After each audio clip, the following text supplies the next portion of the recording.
Bonsoir, and welcome back to another course conversation hosted by UBCOs, that's University of British Columbia, Okanagan, Department of Economics, Philosophy, and Political Science. My name is Renaud-Philippe Garner. I'm an assistant professor of philosophy here at UBCO, and tonight my guest is Jeremy Reid.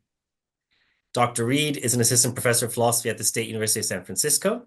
He completed his doctoral studies at the University of Arizona. And his research primarily is in value theory, on the one hand, in the history of ethical and political thought, primarily Greek and Roman thought, and also contemporary virtue ethics. He's also co-edited with Julia Annas, Virtue and Action, a book grouping together papers by Rosalind Hursthouse, published by Oxford University Press. And his research has appeared in journals such as the Australasian Journal of Philosophy and the Journal of American Philosophical Association. Jeremy, it's a pleasure. Thanks for having me. So tonight we're going to talk about a riveting topic, perhaps all the more relevant given the news. One of the great things about talking about war is it's kind of never out of fashion. It's somewhere there's always something either on the horizon or happening. It might be tragic, but it certainly means we have something to talk about. So we'd like to talk about this idea that, well, war is killing. And then all of a sudden there might be a special kind of killing, maybe a shameful kind of killing, an objectionable kind of killing. And sometimes we talk about things being assassinations. So isn't this just splitting hairs? Isn't war just a massacre? People get killed, people get mutilated. Calling it assassination, what difference does it make? Yeah, so some people think it makes an enormous difference. So some of the authors that I like to read and hang out with, they notice that there's a trend that seems to be happening in the mid 20th century where the distinction between things like killing and letting die and killing and murder is no longer they no longer take those to be relevant. So Elizabeth Anscombe attributes this to kind of a rise in what she calls consequentialist thinking, the idea that what matters are the outcomes rather than, for example, the mental states of the agent or their intentions. So if you think about it that way, you're just doing the math and you're going, okay, well, does someone die or do they not? Then yeah, the distinction between killing and murder or that doesn't matter anymore. Killing and letting die doesn't matter. But if you think that it actually matters a great deal how the killing came about, for example, if it was intentional or an accident, whether it was done in self-defense, whether it was done to combatants in war, then it is a really important distinction. And so a lot of these authors that I like to hang out with, they point out that we learn actually a lot about somebody's character. We learn about their reasoning and how they are ethically by understanding their intentions and their motivations. So just to motivate it really easily, the kind of clearest case is killing in self-defense, where when you are killing someone in self-defense, firstly, your intention is not necessarily to murder the person. If there's a way that you can defend yourself without killing the person, then that's what you try to do.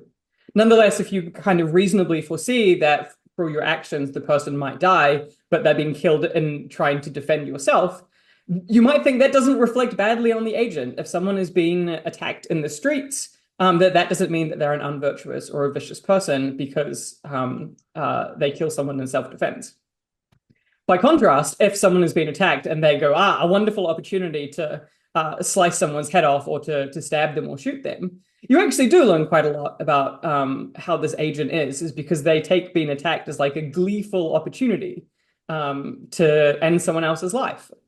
And so for people like me who like to think about character, or for people in the kind of deontological tradition who take this kind of prescription against murder really seriously, then it does matter a great deal whether or not someone is killed or being murdered. So the standard definition is murder is the intentional killing of the innocent. And importantly, note the intentional aspect there. You have to be trying to kill them.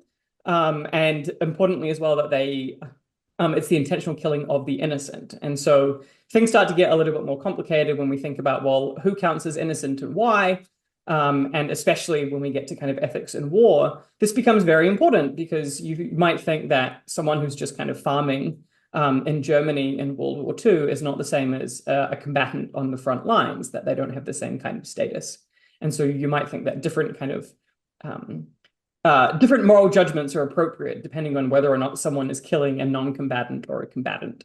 So yeah, if you think that all that matters is whether or not someone dies or not, then the killing murder distinction is not relevant. But if you think that it actually matters a great deal whether the people are being killed intentionally and whether the people being killed are innocent or not, then yeah, there is a really big difference between killing and murder. I think it might be helpful for some students and some students at heart to maybe go back through to this issue about mental states and intentions and character a little more slowly, because I think for many people there is just this kind of flat out, almost economic way of reasoning. They'll say, well, look, 50,000 people are dead or 20 people died when the police intervened or the Air Force bombed a city. What difference does it make what's in someone's heart or head? Same amount of caskets, same amount of grieved families. So maybe you could, spell it out why there's something missing there, what they failed to understand about the world. So it is true that it's an easier way of thinking not to worry about intention because, yeah, it's really hard to get into people's heads and to try to work out, especially from the outside, what they're doing. So on at least one account of intention, so what someone's intention is like how they're describing the action to themselves. Namely, if you tap them on the shoulder and you ask them, what are you doing or what are you trying to do? Whatever they answer to that question is their intention. And yeah, that stuff's tricky if you don't get to tap people on their shoulders or if you think that people have reasons to lie about what they're doing. That being said, it's not as though intentions are purely private. So you can think about this really easily if you think about ways in which people are kind of being sloppy with human lives in ways that they don't need to. So again, during World War II, one of the criticisms that came up was that basically both the Allies and the Nazis were being really sloppy in how they were thinking about what the relevant war targets were. So even people who were British were attacking what the Allies were doing in carpet bombing cities because they're saying, well, basically the rationale was, well, war is so desperate and it's so important that we do everything that we possibly can to stop the Nazis that basically anything goes. And so when you notice that they're fine with carpet bombing cities or blockading ports, knowing that civilians will be starved, you can see that they're not really taking the lives of the innocent seriously in their moral deliberations. They're taking whatever means they possibly can in order to achieve their end. And you might think that encouraging that kind of moral reasoning or thinking, well, because intention's hard, that we shouldn't care about it, well, that encourages people to act in ways that are perhaps not necessary or that show a disregard for values that we should hold more centrally, importantly, the kind of the lives of the innocent. So yeah, it can be hard to get into people's heads, but when political leaders or generals are showing a reckless disregard for the distinction between civilians and combatants or the distinction between innocent people and soldiers, then you actually can tell what their intentions are because you can think, well, they wouldn't have done this if they were taking innocent lives seriously. So you don't always need to kind of ask them, like, what are you trying to do? You can tell from their public actions that they don't seem to care about the difference between innocent German lives and the lives of German soldiers, for example. So intention is hard, but the thought is, sometimes ethics is hard as well, and we need these concepts to explain the differences in people's behavior and especially for evaluating what they're trying to do. Again, it matters a great deal if someone is intentionally killing someone in self-defense or if they're only reluctantly trying to protect themselves and foreseeing that someone will die because of it. So I think that you're quite right that there's something strange about, on the one hand, accepting that maybe being ethical might be hard, then complaining about that very fact that maybe things aren't obvious or easy. It's not like playing Candyland. But maybe sometimes we should push back and say maybe ethics is also easier than we think. So we might say, don't we engage in mind reading all the time? So if you were to catch your better half, male, female, old or young, and they said they were at home working, and then you see them out and they still looks like they're on a date, they've got flowers, condoms fall out of their pocket when they stumble on the curb, and you think, well, maybe they're going to tell me they're going to go act out a scene right now, and it's a very late theater practice. But you might say, I think I can interpret their actions, yet I'm not in their head. So, isn't it the case that maybe actually we're engaged in a lot of mind reading? Maybe people are just selective about what mind reading they believe or not. Yeah, that's right. I mean, so those are particularly clear cases, and that's part of how some of these people want to push back is saying, well, yeah, some intentions are very hard to spot, but there are many that are much easier, or where you can tell that the person is not being honest about what their intentions are. You could also just say, even if intentions are hard, they matter.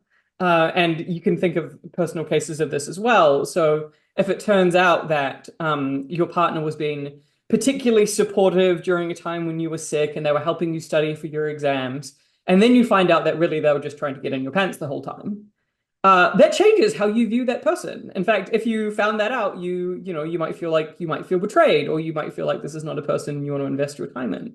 And so even though it might be hard to understand people's intentions and you might need to observe them over a long period of time to really work out whether they're being sincere and what they're saying their intentions are, it matters a great deal whether or not, yeah, your partner is sincerely trying to help you in a time of need or if they are merely using you for personal gain.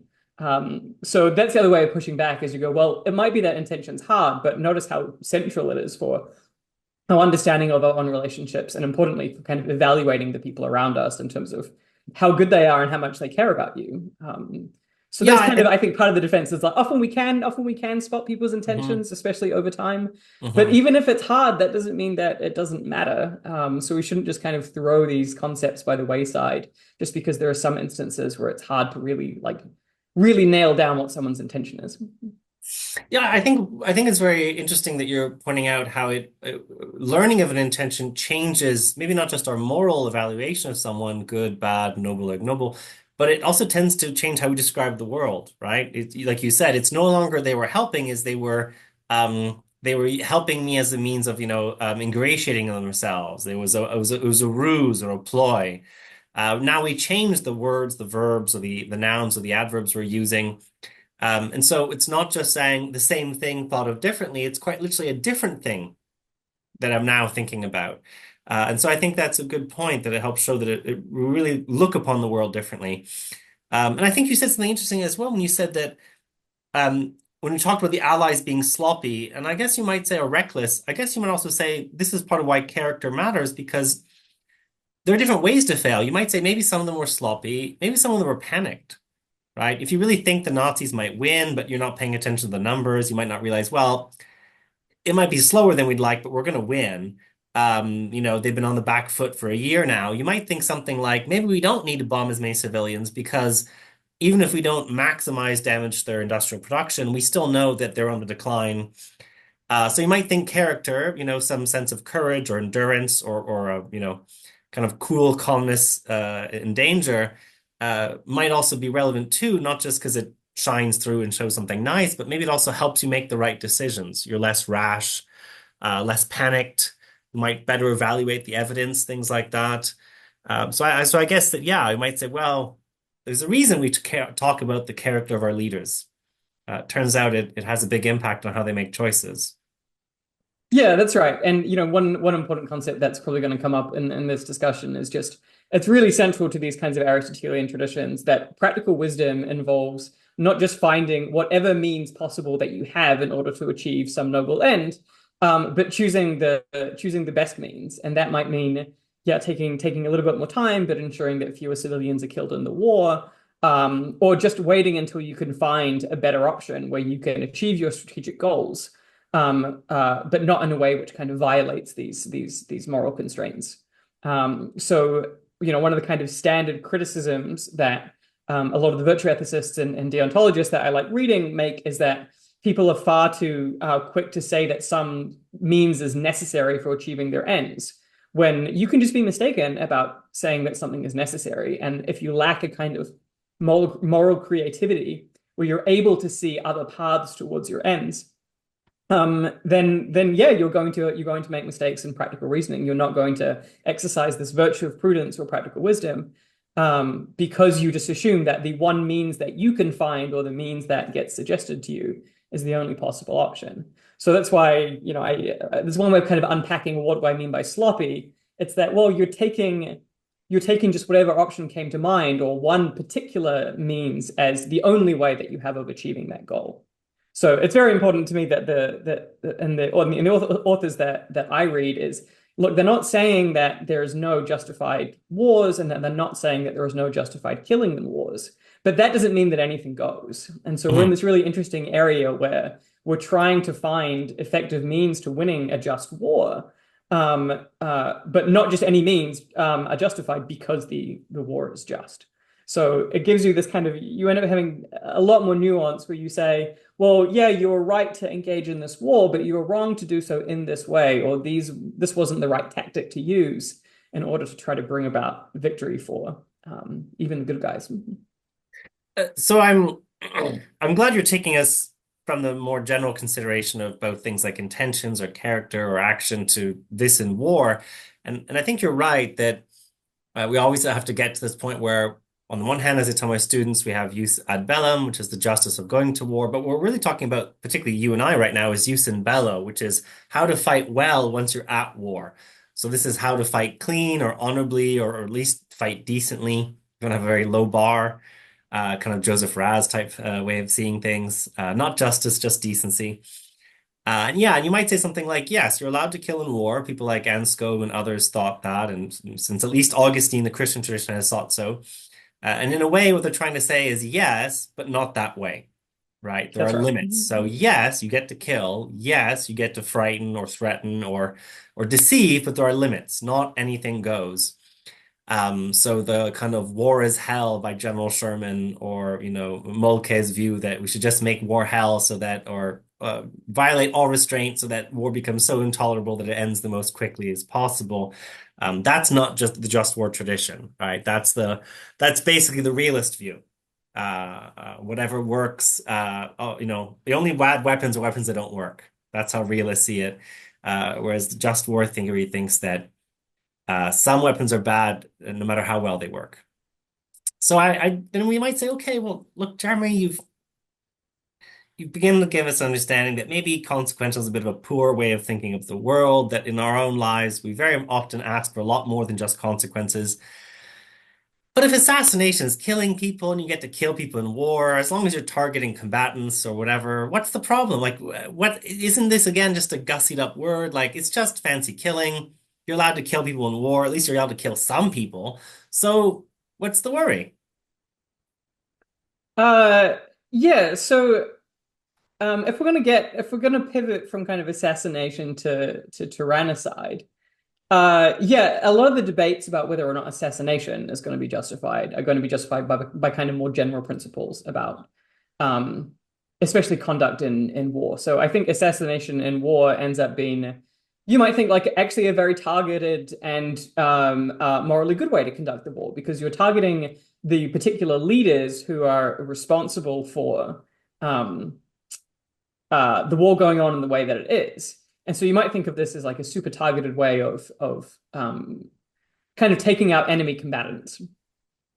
Um, but yeah, if you're assassinating people and you're not and it's not wartime, so there isn't this kind of more general background of conflict, then things suddenly become much more complicated.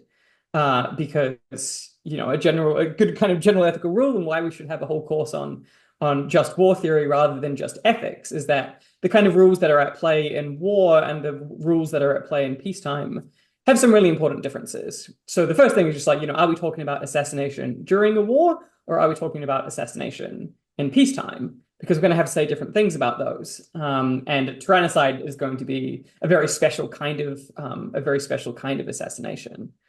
So the thought is, we need philosophers like distinctions, but the point is these distinctions are ones that matter because the context matters, and like a context of war and a context of peace are very different kind of moral equations. It's perfectly true. In war, the norm is to kill, and in peace, we try to minimize killing. In fact, you can get rewarded in war for killing a lot. This is also one reason why it's a bad analogy to compare police officers to combatants. We rarely give out medals to police officers because they maximally killed. There aren't many Rambo police officers. They tend to get medals for saving someone. Whereas you can become a fighter ace, you can be a tank ace. So there are differences. I think that's quite right. So maybe we can try to think about together this idea of, okay, so if we're going to assassinate people, why might we find it objectionable in war, and why might assassination be objectionable in peace? Maybe to what extent do those objections overlap, or are they just totally independent? So why don't we start with peacetime? You know, Canada and New Zealand are at peace. Why would assassination be a problem? So I think it is helpful to kind of bring in Tyrannicide as the contrast case, because then you can start to see some reasons why we might worry about assassination. Okay. So, so Tyrannicide is the intentional killing of a tyrant because they're a tyrant for the public good. So let me say that again. The intentional killing of a tyrant because they're a tyrant for the public good. So the because they're a tyrant clause is important for the reasons about intention that we've just raised. If it's politically convenient to get rid of the person who just happens to be a tyrant, then that's not tyrannicide, that's assassination. And if you're doing it not in the public's benefit, or but you're doing it to gain honor, or again to advance your own family's interest or your own faction's interest, that also is not tyrannicide. So the case in the case in point, it really does matter that the tyrant is being killed because they're a tyrant and it's for the public benefit. And the first thing to notice is that the kind of standard cases of tyrannicide don't involve foreign powers. They involve citizens rising up against a tyrant. Whereas, at least to my knowledge, all of the instances where a foreign power has taken out even someone they take to be a deeply unjust or tyrannical leader, those don't get called tyrannicide. Those just get called justified kinds of assassination, or they argue that they're justified. So I think part of what is going to be relevant here is if a foreign power is taking out other leaders and they're at peace, you might worry a lot about what the intentions of that foreign power are. I mean, I think there's a deep skepticism here that another country could step in order to benefit another nation, kind of at least given some pretty gentle assumptions about how things are in international relations. But you might also just think that foreign powers aren't the relevant people who should be taking out leaders, that they're not the ones who get to decide whether or not someone is a tyrant. So then we get into these interesting questions where you could say, well, it might be the case that a political leader should be taken out, but whom they should be taken out by ends up being very important. It's not just, well, this leader is unjust, so anybody is justified in grabbing a sniper and taking them out as they see fit. So I think we can start to get into some of these concerns about, well, what's wrong about assassination in peacetime is, well, you might worry a lot about the motives of the people who are doing this.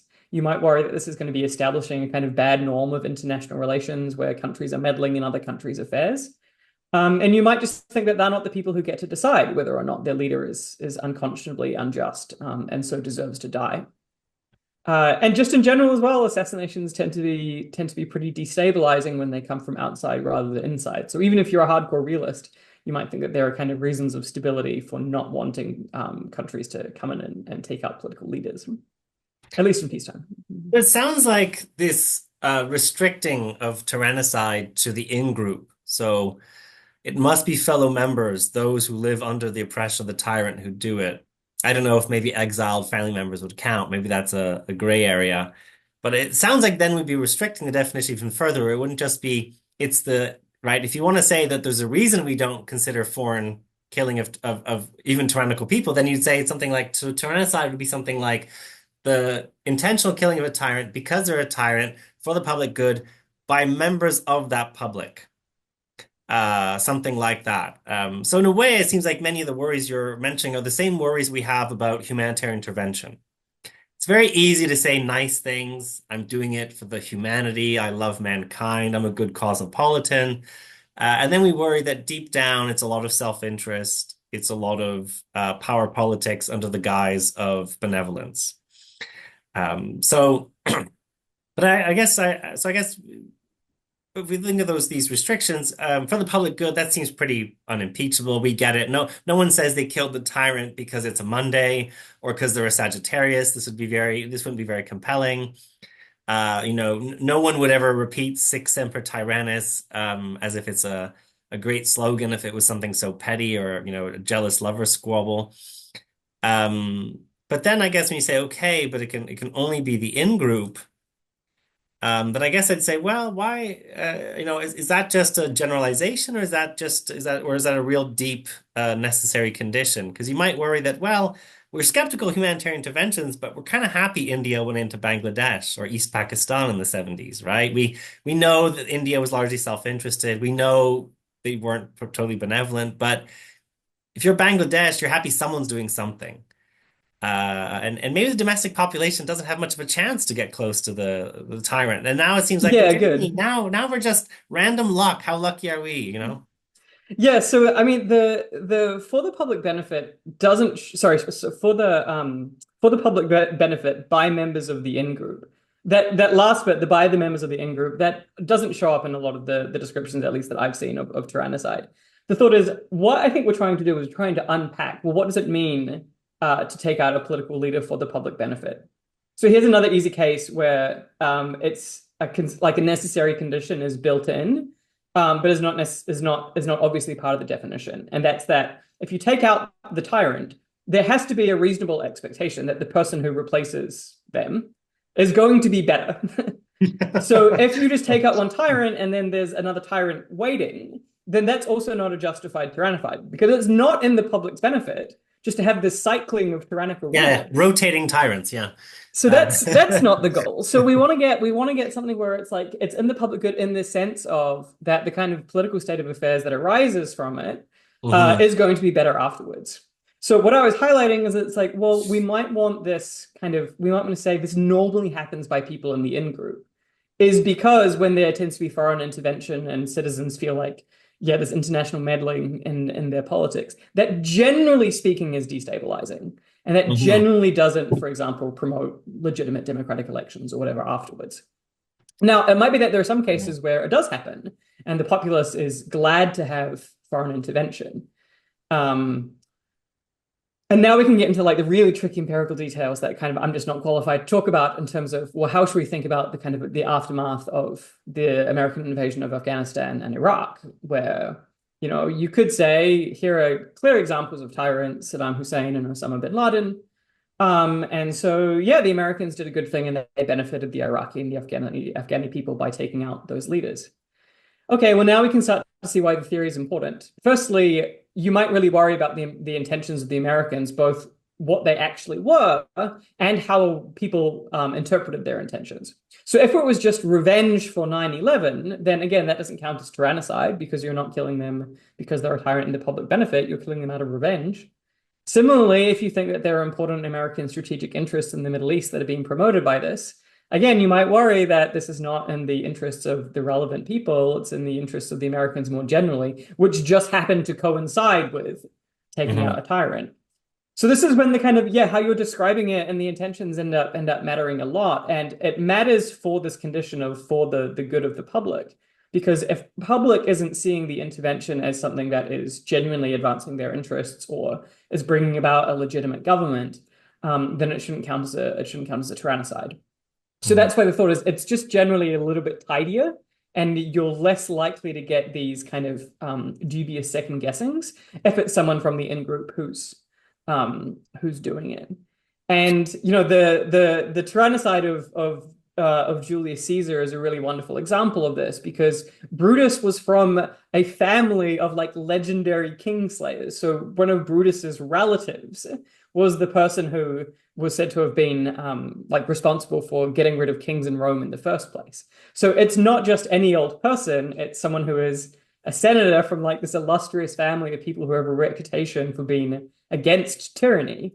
And the circumstances under which Caesar was assassinated violated a number of Roman laws. I mean, Caesar even being in Rome with his armies was a capital offense, and anybody who followed his orders in the legions, they were also subject to capital penalties. So, like, it's a pretty cut and dried case in terms of, did Brutus have some extra motive for wanting to get rid of Caesar? No, he wasn't trying to promote his own agenda. He came from an illustrious family of kind of anti-tyrannical people. There were clear reasons for thinking that what Caesar was doing was trying to undermine the Roman Republic.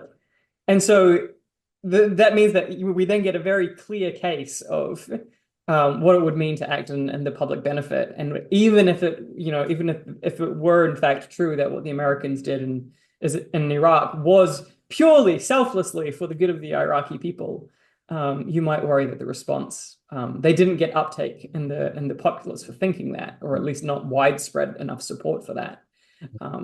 And so you might think that then, in that sense, yeah, it wasn't a legitimate assassination.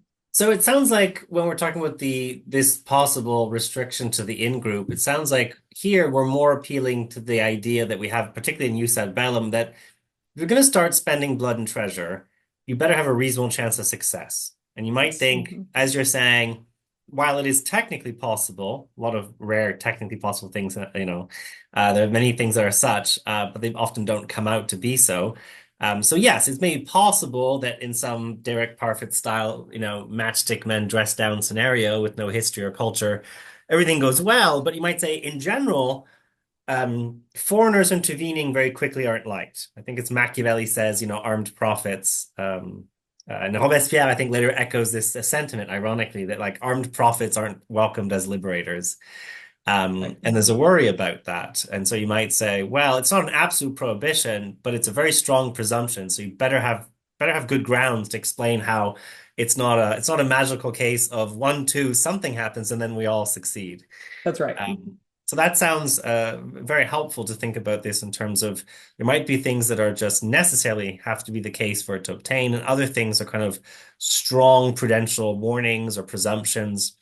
But when we say this public good, I guess someone could say, wait a second, Jeremy, um, the public, this is a very kind of bounded, almost nationalistic take. But maybe the public is mankind writ large. And you might say, mankind benefits from Saddam Hussein disappearing. Maybe the Americans are ham-fisted and incompetent, but I mean, clearly he harmed the Iranians, he harmed the Kurds and the Kuwaitis. You might say, who is this public? You know what? Maybe if we have an international society, the public is all of us in some way.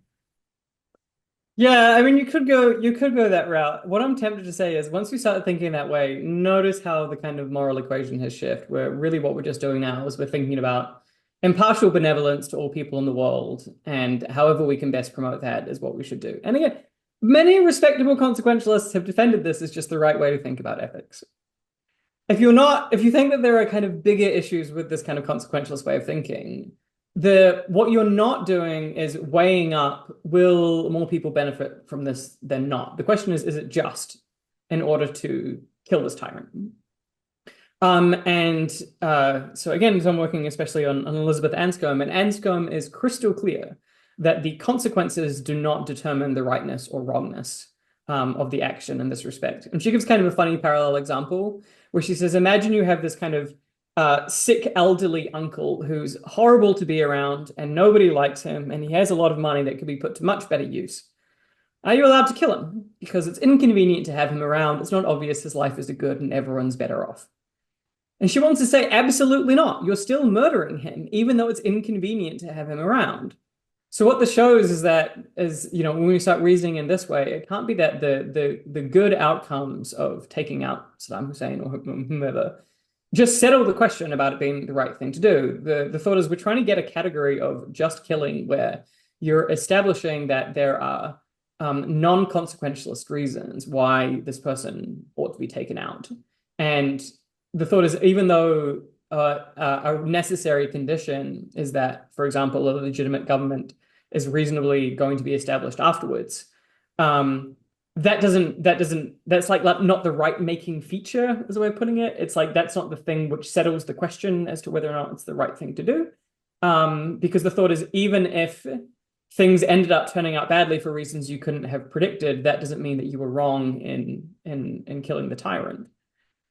So it's, in some respects, it's just like it's a different framework for thinking about ethics. And it's like, yeah, if you're just going to go with thinking about the human community at large, well, we're starting to get into impartial benevolence here. And yeah, if you think that nation states are a scam and that we shouldn't take them seriously and national borders are arbitrary and there's no important difference between with the fact that Saddam Hussein was the sovereign over the Iraqi people and he harmed the neighboring Kuwaiti people. Okay, well, again, now we're changing. Now notice how much we're kind of changing because we're saying, well, nations don't really matter, and what just matters is the way that a leader can affect other people. So you might think it's like, well, the Saddam Hussein harming the Kuwaiti people gives the Kuwaiti people a right to self-defense. Um, so like there's another part of the theory that can account for that. But just to say, look how many people he's harming, someone should take him out, regardless of who it is. It's like, again, now I think we're getting back into that kind of sloppy reasoning where were just kind of panicked about bad things happening without thinking about the bigger kind of norms and institutions that are often very important for establishing ethical and moral behavior and safe states going forward, where yeah, these conventions about national sovereignty are often very helpful for avoiding pretty bad outcomes where nations are meddling in other nations' businesses, or one group of people are deciding that some state of affairs is bad for another group of people that might not share that same judgment. So kind of considerations about disagreement and sovereignty end up being like, if you think that those are important, then you should take these distinctions seriously. But if you don't think they're important, then sure.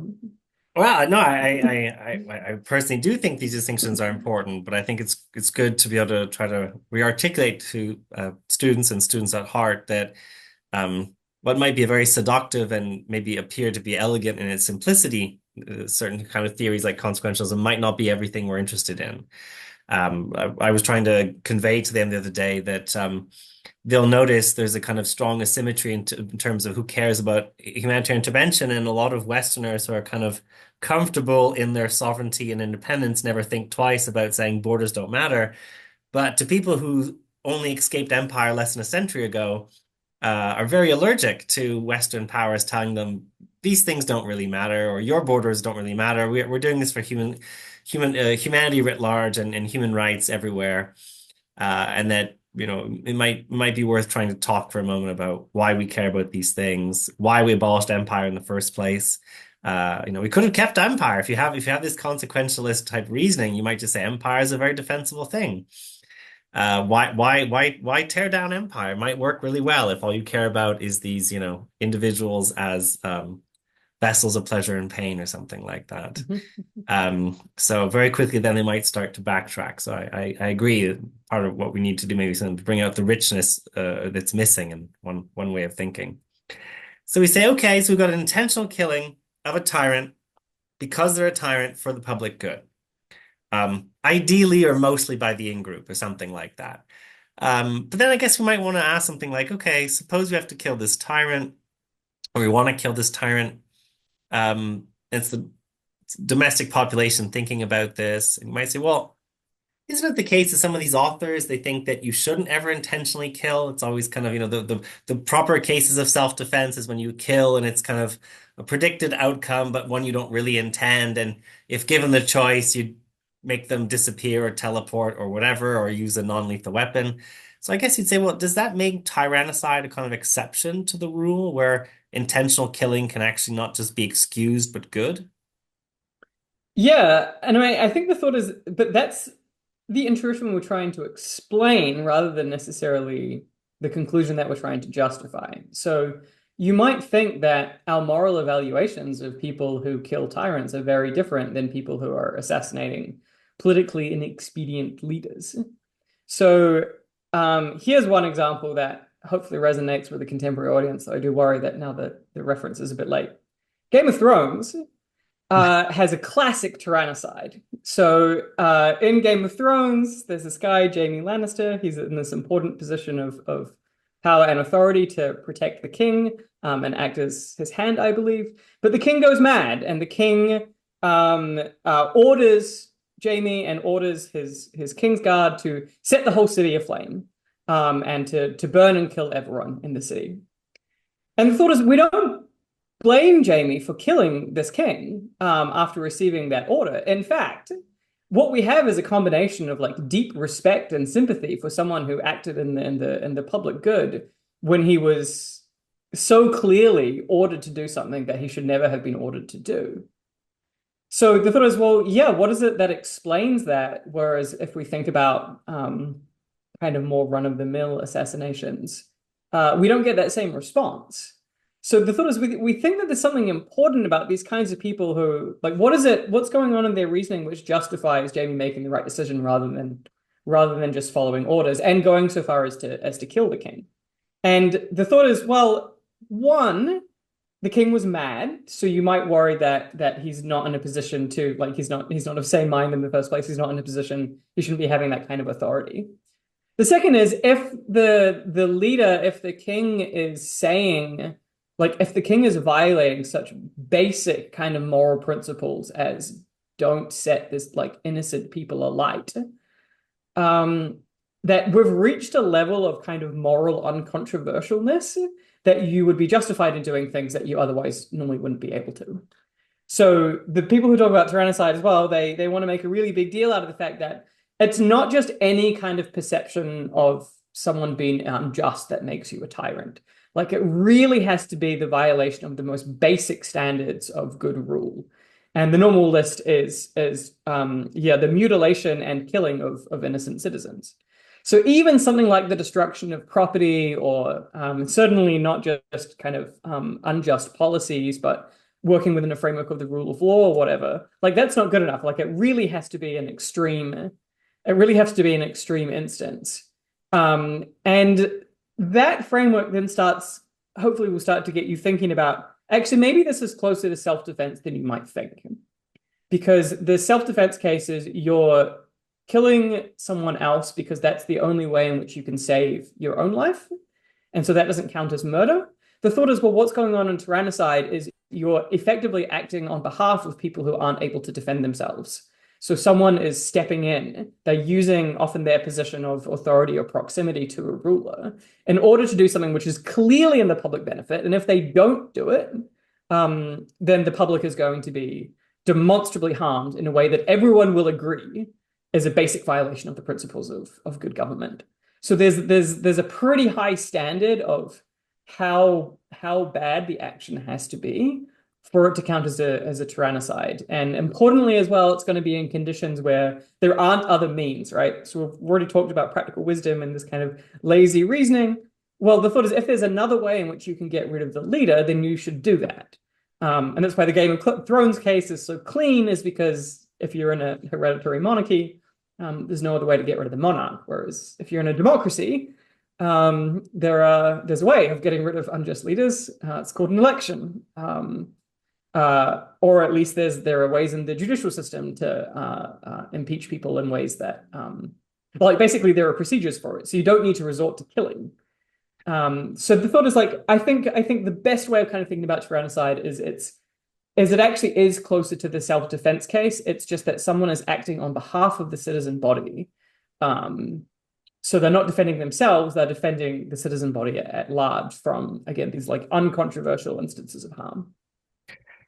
That I think was a very nice presentation of it, and I think that there's a few things that are really worth highlighting. I think the last point about alternatives I think is really worth discussing, but two other points.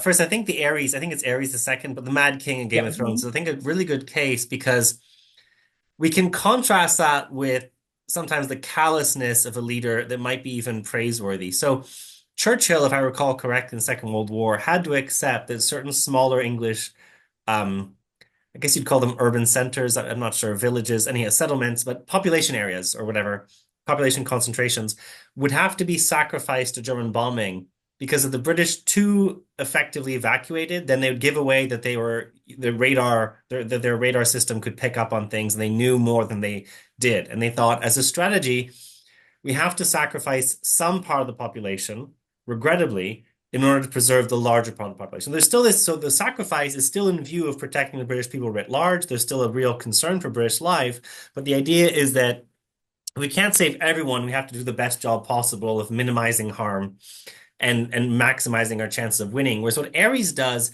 cannot be plausibly at all explained in terms of preserving the people. He's literally at war with his own people. When he says, I'll just, I can't keep the city, no one has it, everyone dies, they can just rule ashes. It cannot be even plausibly redescribed as a ruse or a stratagem to, slow down the enemy. It's not scorched earth tactics where you're retreating and hoping to one day retake things. It's just everyone dies. You might think it's comparable to the way Hitler behaved near the end of just like, well, if the Germans and the Nazi Party can't win, they don't deserve to survive.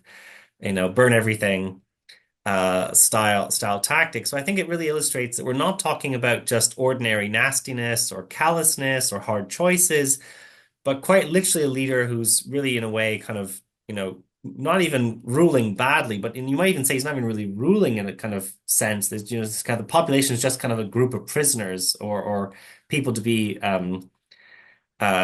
brutalized. And I think that's a nice contrast that you're making. I guess one also thing worth pointing out is just how hard it is to have alternatives. So even in a case of self-defense, and I guess what you're basically saying is it's defense of a third party, actually, but the third party is a group you belong to, right? Because of course, defense of a third party is a recognized case. If Jeremy Reid goes to the gym, so you're in a better position to defend certain seniors being attacked in the streets of San Francisco. They have a right to self-defense. They just don't have the means of exercising it. So you have the right to step in and help them. And that's fine. You could say the person who's committing tyrannicide, they're stepping in for the population at large, and they tend to be more than just cobblers. They tend to be well placed and things like that. And Yeah, that's right. They um, often have sworn an oath, for example, to right, defend people right, to in various defend ways. them, or they're high-ranking officials who have access to the tyrant or whatever. They're not street sweepers in general. Maybe William Tell is some sort of exception, um, but it also seems that when you think about it, even I guess in a democratic state that's gone awry, um, it can be hard to capture an individual and make them harmless. It's infinitely harder to capture a leader who just by expressing words or even giving hand gestures or shifting their eyes could signal to people willing to follow them that they must act. And I guess in a way that, I guess the only way of really being sure the tyrant is put down is to kill them. Because a tyrant, presumably there's always, some people, some non-trivial amount possibly willing to follow them. And I think maybe that's part of what people can underestimate is it's not, maybe we can capture individuals alive who aren't political leaders and we don't need capital punishment. You could say we're capable of managing the threat of any one individual qua private person. But if your very word is seen as law, then maybe there just isn't any other reasonable way of going about it. You might think anything else is just too risky.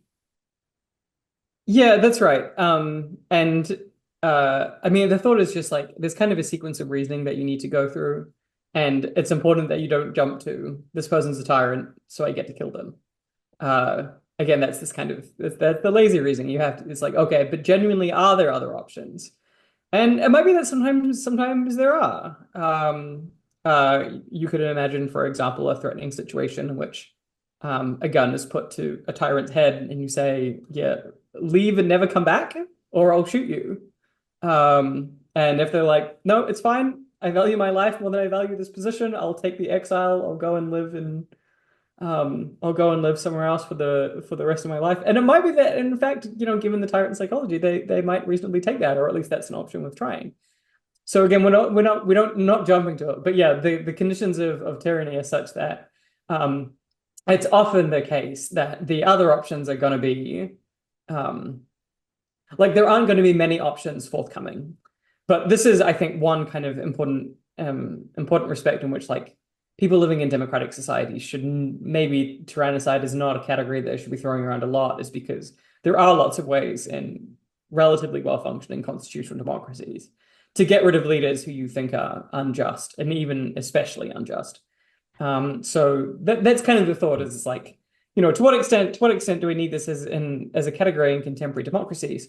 Well, yeah, it depends. It depends a lot on how many options you have for getting rid of these leaders and how bad the injustices are.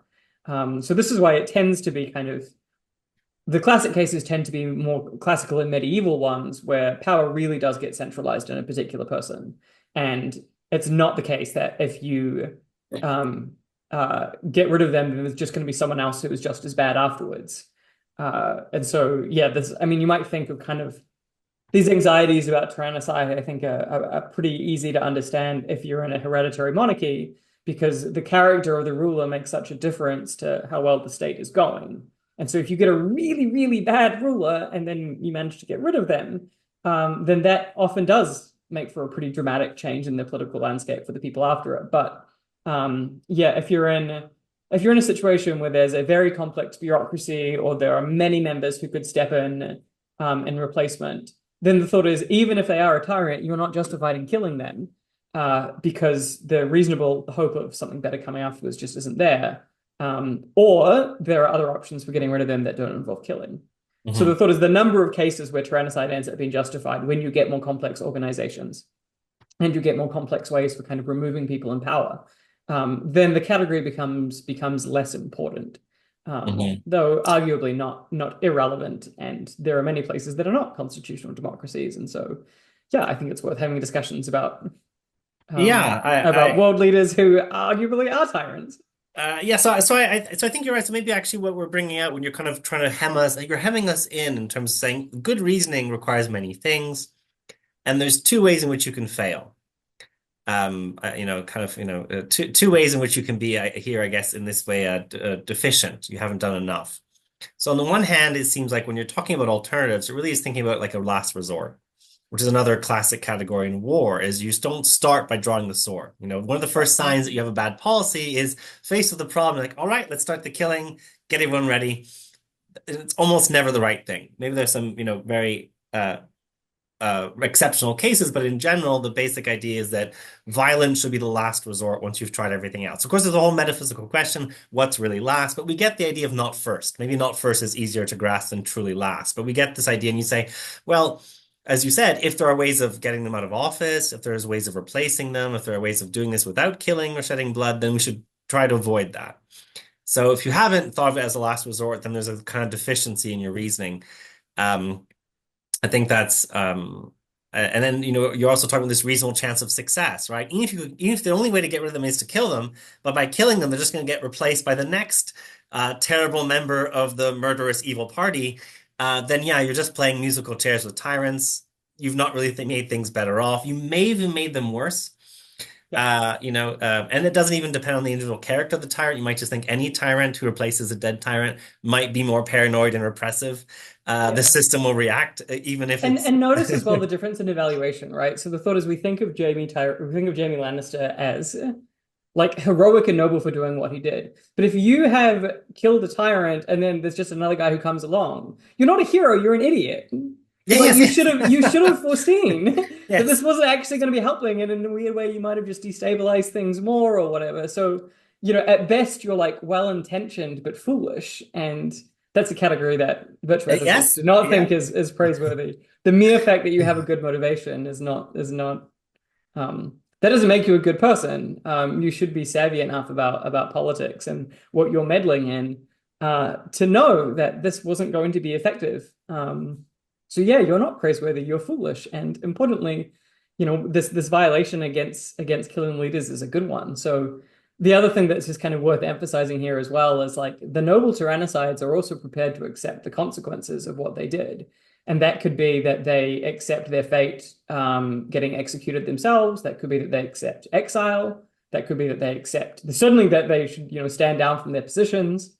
And the hope might be that there's some mechanism in place for them to be pardoned by the good person who follows, but it's no guarantee. So, I mean, I think this is part of why tyrannicides also get held up as kind of this kind of noble classical ideal is you really are putting your own interest completely below the interest of the state at large. And that's evidenced by the fact that you're prepared to accept the consequences for how it turns out. And that might be, yeah, that the attempt is unsuccessful and then the tyrant puts you to death. It might be that you do put the tyrant to death, but that the next government decides that, we still can't allow people to to kill rulers and get away with it. So there needs to be some punishment. So this part of the kind of the tragic noble ideal is that it might be that you did the right thing and it ends up costing you everything that you held Okay. dear, except for the fact that you know that you did it for the sake of the For the country. public good, exactly. And yes, I guess so you're perfectly right. You might fail and die, you might succeed and so be punished, or you might succeed and die in doing it. So in many ways, it's a terrible outcome for the person perpetrating. In a way, it's a nice counterexample of the kind of Hobbesian psychological egoism, which is that the person doing it, it's very hard to think of it as doing it for their narrow interest. It has to be for some larger sense of self, something like I'm a Roman and Rome lives on and through her, I'm That's right. happy. It's a slightly more political and public version of throwing yourself on a grenade, basically. And I think that's right. But I did want to say something about Caesar, emergency rule, and non-democracies. So I think one thing you said that was very true and helpful is, okay, by time Caesar's body starts feeling multiple foreign elements entering it, there have been many failures of the Roman Republic, right? He was not supposed to cross the Rubicon, famously. He wasn't supposed to keep on going. He wasn't supposed to do anything after that. So there are many points where you would have hoped that if Rome was functioning at its best, he would have been nipped in the bud, punished, and he wouldn't have gone on to amass so much power and influence such that they felt this desperate move. And you might say, well, okay, so they kill him on the Ides of March, but even a month before, it seemed like the trend was terrible. Even maybe 2 months before, you can keep on playing this game, it's kind of Socrates paradox. You might wonder, well, contemporary democracies might look a little fragile. We're not as optimistic about them as they were in 1990. And you might think after things like, I'm not saying COVID was tyrannical, don't get me wrong, but some people thought so. And then you could imagine future public health crises. You could imagine health crises and economic problems that lead to civic disorder, foreign wars. Maybe some Ukrainians think Zelensky's a tyrant at this point. They might think, now we're just wasting blood and treasure. Why won't he negotiate? Ukraine is at least de jure a democracy. So you might worry that maybe we're not as far or safe from it in a contemporary democracy as we'd like to imagine. I agree. It's clearly it's a more pressing issue if you live in 12th century France or England, or 15th century Japan. But I wonder, are we that far? Is the whole like that can't happen here really really that strong, or maybe we're not so far away. Maybe we're only one or two crises away from that kind of worry. Yeah, I mean, it's a good point, and it's why this is not irrelevant to think about. I think the details end up mattering because tyrannicide is not supposed to be a preemptive theory. You're not supposed to anticipate that someone's going to become a tyrant and kill them in advance. Like, it's very important that they have done things that are demonstrably tyrannical. So to kind of, unpack some of the examples for, like, I can never keep track of the Roman history, so it's important to look at some of the details. Okay, so what's this point about crossing the Rubicon? Well, that was a law that meant that basically only one person was allowed to be in charge of the province's military at the time. So Caesar had been charged with the legions in Gaul and France. And crossing the Rubicon was the border of the province between Gaul and Italy. So crossing the whole point about crossing the Rubicon is Caesar was bringing troops into Italy illegally. And that's why it was a capital punishment, and it was a capital punishment for his soldiers to accept his orders. Then, already that wasn't sufficient. Then, yeah, he basically ends up using emergency powers and getting himself the position of dictator. Now, the dictator was a special emergency power within the Roman Constitution, where you were given emergency powers for a particular purpose. So it wasn't just a kind of carte blanche for whatever the period of time happened to be. It was you were given this in order to perform a particular task. Now, I think Caesar got it 6 times in a row, so you might start to worry that it's not been for a particular task, but is just a consolidation of power. And so much of the Roman Republic was That was the designed. task. The particular task was keeping Caesar in power. Yes, that wasn't quite what the Senate had agreed to. Right. So the thought is, by the time that and importantly as well, Caesar was being called a tyrant by this period, and public sentiment had shifted against him, and there was a conspiracy of 60 plus Roman senators against him. So the number of things that had to have gone badly for him to have crossed this threshold of not just a bad leader and not just a preeminent Roman general and statesman, but someone who really has consolidated power and had done lots of illegal things. Importantly, with the support of the military, yeah, many lines had been crossed. Like the Rubicon was just the first line that got crossed, but then after that there were many more. So if we're thinking about this in a contemporary context, like how bad does it have to be before you've crossed the line where it's not just you're a bad leader or that people don't like you, but that you're demonstrably tyrannical?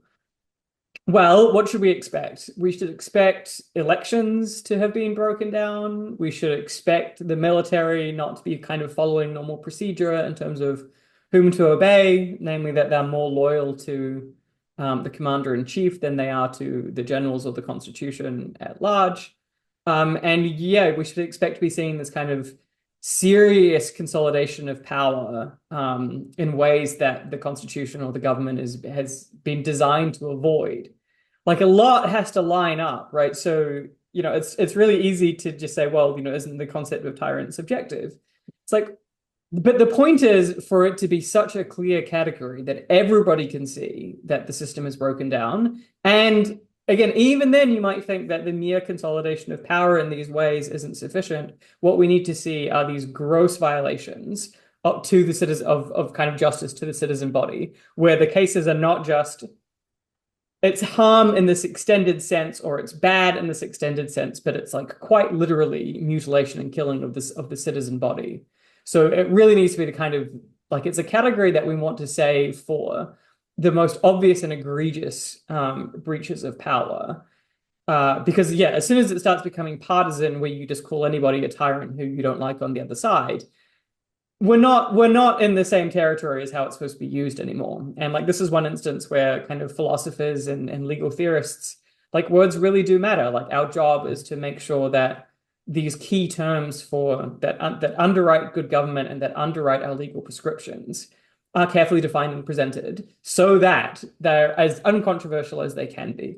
And so that's why I think it's important that the kind of category that we're talking about ends up being pretty extreme.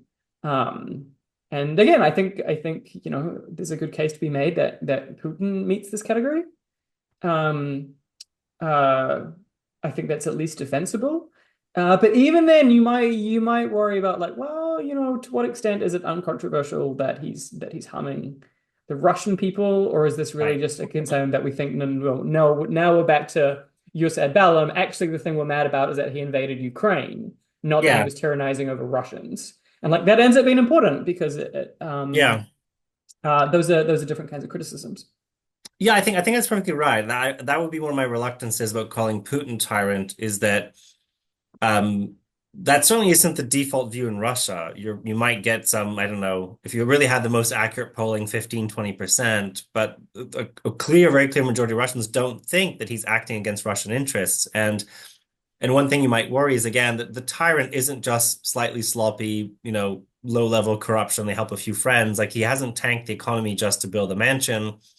And I guess his defenders could say, well, look at all these things he's done since he's in power. They have numbers about alcoholism has gone down. So it seems like he's somewhat attentive to the public good in Russia. He might be very attentive to his own private good, but he hasn't yet turned the exercise of power into just a purely private exercise. And I think you're right. We shouldn't confuse the fact we're angry at him over being an aggressive neighbor and what you might call an ambitious prince in classical language, like Alexander.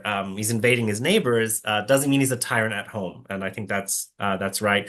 And I also think that this would also be important to point out people who might be more clearly democratic, but we might get angry about how they're using force. So the president of, what is it, Salvador Bukele, who has, engaged in mass detention, but his defense would be, I've turned El Salvador into one of the safest places in Latin America, and it's incredibly popular. He's thrown a lot of young men in jail, and maybe presumably a lot of them are members of gangs, terrible, terrible criminal gangs. But there might be some false positives, there might be some innocent people getting caught in the nets right now. But I guess you could at least say, even if you think he's excessive, that's not the use of public power for private gain, right? Whatever Bukele's doing, you might think he's, maybe a little insensitive to false positives. He really only cares about false negatives or whatever. But he certainly seems like he's acting. It seems like it's hard to explain both his action and the public reaction, particularly over the long term, in terms of him just really treating the country as a private playground. So I think that's right. Yeah, But that's as you good. said, And like it raises another interesting contrast that we haven't talked about as well, which is like, okay, so we'll be talking a lot about assassinating or killing tyrants. But again, what are the other options on the table? Well, you might think in a case like El Salvador or Guatemala, the what should happen is that the people should rebel or protest, right? So if what you're trying to do is express dissent at really bad leadership or governance, then yeah, protest and rebellion on behalf of the people is what is justified in that instance. And Again, notice that we're not just jumping to we don't like this guy, so we get to kill him. It's like, well, there are other things that you can do in a rebellion. Like rebellions don't entail taking out all of the political leaders who you're rebelling against necessarily. So the thought is just like it's I think it's always important to like remember how many tools there really are in the political toolkit for dealing with bad rulers. I think Tyrannicide is one particularly interesting one, and it's especially interesting to me in terms of thinking about like how does that reflect on the tyrant slayer. Um, but there are lots of other instances where it's just like, yeah, I mean, what that people should do if they really are upset about what's going on is they should protest and rebel. And yeah, so we're not always jumping to we're not always jumping to killing, and that's gonna I think kind of rebellion is really important if there's a subset of the population who has been treated really badly.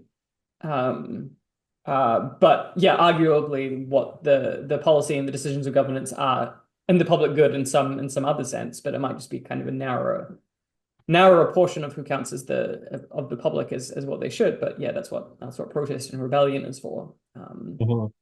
Yeah, I think that this point again about reminding us, really something like this issue of, in a way, last resort, that if this is a defensible means but it's highly restricted, you have to ask, have we really crossed all the relevant thresholds that we're allowed to finally use it? And I guess you might say it's something like a dilemma. You might say either you're still in a somewhat functional democracy and it's not yet justified, or the whole point is ask yourself, if there's no democratic way of getting rid of them, then that might be the first indication that it's become a live option, or you have to start thinking about it. Because if you start Right. using it in a live democracy, then you might just fragilize the democracy, right? You make and democracy is about having non-violent competition for power. If you start killing people from the other side because you think they violated what you interpret as human rights and the other side plausibly thinks is not, then it seems like you've actually made democracy worse for everyone. Yeah, that's right. And the two assassination attempts on Trump are just a clear example of that, where presumably the justification is that they were trying to prevent tyrannizing preemptively. But again, we're making all kinds of assumptions about whether he will win the election or what happens in light of the election results and how effective that this will be in terms of stopping what they take to be a pernicious Republican establishment. Like there are so many mistakes in practical reasoning that just so that it's like thinking of the Trump assassination attempts as attempted tyrannicides. It's like no. You haven't understood how Hmm. many things have to go wrong and how many other options there are before we resort to um, trying to shoot Trump on a golf course. Yes, I was trying to kill him twice now. Yes, I actually wasn't even thinking of Trump. I was actually thinking Michael Walzer made this argument years ago about why you shouldn't try political leaders, which is far short of killing them. At least, well, you could try and then kill them, but at least the trying is not necessarily killing them. In response to about people thinking they should try Bush over Iraq, and he was trying to tell them if you start trying leaders for policies you don't like, and even that are bad policies, but they're not criminal policies, then you risk making democracy a very dangerous game because Right. now people have an incentive to play very dirty because it's no longer nonviolent competition. And that raises the stakes in a very dangerous way. So yes, when I heard people saying, "Oh, it's a pity they missed," it's like, I don't think you understand what's likely to follow if they succeeded. You'd probably get a lot more political violence. In fact, you might actually make tyranny more likely if you do that. Or at least more authoritarian rule. So I think that you're right that there can be um, maybe a kind of a dangerous romanticization of this kind of Yeah. And for what it's action. worth, one of the kind of markers in Greek political thought of when things are going badly in a democracy are when the leaders start needing bodyguards.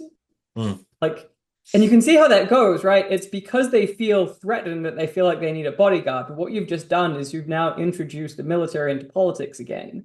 And like that was the thing that had been very important in like keeping democracy stable is that the military is separate from whatever political party happens to be ruling. So yeah, the president is the commander in chief, but the military is still like there's still a separation of the military from politics.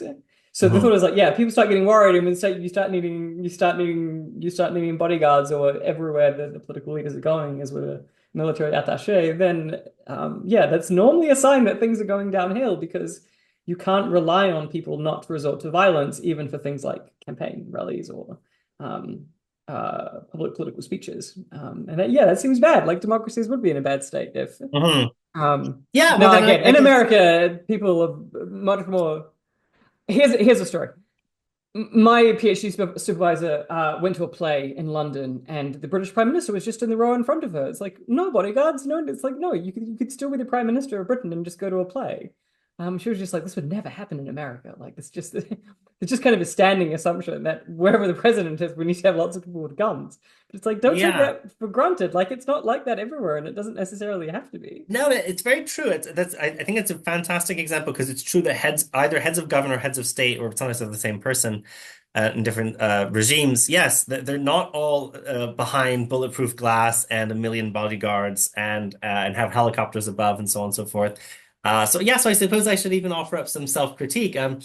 I like to criticize Macron, the French president, quite frequently. I have a piece coming out on Monday explaining how he doesn't understand international law, but I was quite entertained when he got slapped by someone at a rally, and the person actually cried out like a medieval French war cry. It was very, very old-fashioned and retro, and I found it very entertaining because I think Macron's insufferable.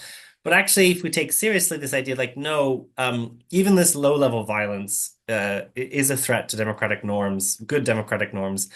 It's not the same thing as wielding a knife, but yes, if political leaders fear that they can't even be in close contact with members of the public, that what we'd call otherwise assault is or battery is imminent or possible, then yeah, maybe a few boos or a few harsh words, but there should be an absolute rule about touching. Wasn't that in Rome weren't the tribunes sacrosanct? You couldn't even touch the tribunes. Wasn't that the case? That part of this idea of protecting them was that any touching other person was illegal. I'm not sure Um, about the Romans. I know that that is true in Athens. That uh, it might also be true in Rome, but yeah, the kind of there are very strong laws in Athens against kind of any kind of uh, even potentially threatening physical contact. I mean, basically, you get to kill the person on the spot. yeah, Um, exactly. Even it's like very low level bullying is like just none of it, just totally banned. Politics is not a violent competition. We're trying to keep that away, right? That's yeah, that's the best first defense against civil war in a way. yeah. Is no violence, even low level. And Uh, interestingly, it's because they like this gets related to this idea that it's a violation of principles of equality. If you can just go up to someone and slap them or punch them, then basically what you're saying is I'm better and superior to you. I can wield more power over you. And that was taken to be like fundamentally anti-democratic. So even if the person happens to be like the thought is like even if the person happens to be the leader, there's still a sense in which there's a fundamental equality in the citizens. yeah, And there's still by another assaulting citizen of the someone or group. Yeah. using violence, hmm you're like undermining that because you think that you can harm someone and get away with it. And that's a kind of superiority that Or a Athenians kind of found immunity. Yeah. yeah, very Yeah. insulting. Yeah. Impunity. Yeah, exactly. We like to talk about impunity at the top, but the reality is, if we're all truly equal citizens, there's no second-class citizens, then we can't allow impunity at the bottom or halfway up the pyramid or something like that. Um, so I think that's right.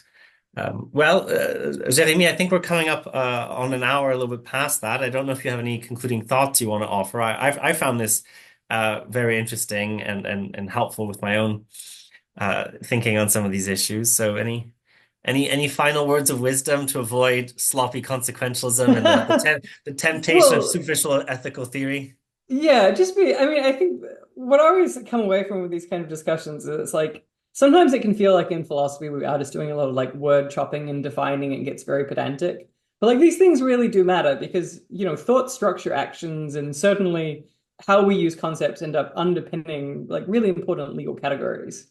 Um, so it's like, yeah, thank you for bearing with us, wonderful students when we get into some of these like technical debates. But hopefully you can also see like why this stuff ends up mattering in your thinking. Um, I always kind of I like these kinds of topics because it reminds me of that when our day job is often dealing with a lot of pedantic distinctions that don't feel like they matter. But when you see really clearly, it's like, actually, no, I would think about this person very differently, or like, yeah, I could see why politically it would be very bad to have a law where we understood tyranny in this way versus if we had a law where we understood tyranny in this way. So I don't know. Hopefully students also have that experience. But yeah, that's the thing that I think is important about this is it's like you can see how when people's use of language ends up becoming loose, it can often lead to very, very, very bad ways of acting where genuinely people get harmed because of this, because it just gets taken as a given. It's like, yeah, there's no distinction from killing and letting die, or it doesn't matter if you're murdering or killing. Like, don't worry about those things. This is just, fancy philosophers and theologians' distinctions. Like, no, it's like these things matter for life. Well, I think they'll be sensitive to it. I certainly hope. We recently were discussing humanitarian intervention, and this was the occasion to talk about the fact that there's a reason people are arguing, sometimes more screaming, about whether there's genocide going on, because there are particular consequences tied to certain treaties around genocide that aren't for any ordinary crime.